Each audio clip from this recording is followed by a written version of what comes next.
आज की शिव पुराण कथा माता पार्वती की तपस्या का फल प्राप्ति की है।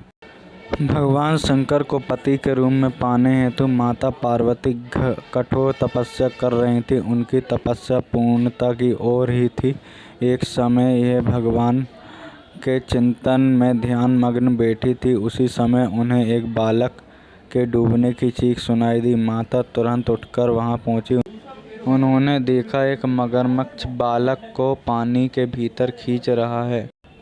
बालक अपनी जान बचाने के लिए प्रयास कर रहा है तथा मगरमच्छ उसे आहार बनाने का करुणामयी माँ को बालक पर दया आ गई। उन्होंने मगरमच्छ से निवेदन किया कि बालक को छोड़ दीजिए, इसे आहार न बनाएं। मगरमच्छ बोला, माता यह मेरा आहार है।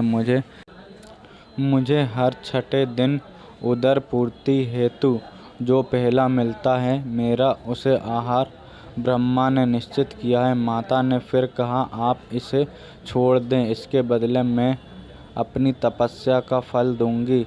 ग्रह ने कहा, ठीक है। माता ने उसी समय संकल्प कर अपनी पूरी तपस्या का पुण्य फल उस आग्रह को दे दिया। ग्रह तपस्या के फल को प्राप्त कर सूर्य की भांति चमक उठा। उसी बुद्धि भी शुद्ध हो गई। उसने कहा, माता आप अपना पुण्य वापस ले लें, मैं इस बालक को यूं ही छोड़ दूंगा। माता ने मना कर दिया तथा बालक को गोद में लेकर ममतामयी माता दुलारने लगी।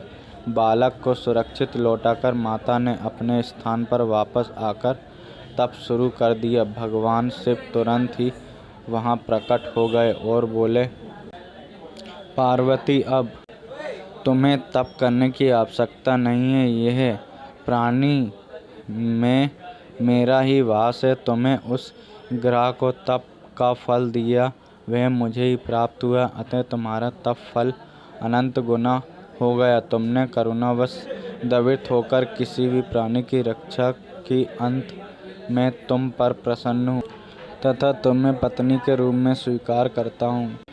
कथा का सारांश यही है कि जो परहित ही कामना करता है उस पर परमात्मा की असीम कृपा होती है। जो व्यक्ति असहयोग सहायता दयालु प्रेमी करुणाधारी ईश्वर को स्वीकार करते हैं, ये कथा शिव पुराण में उल्लेखित है।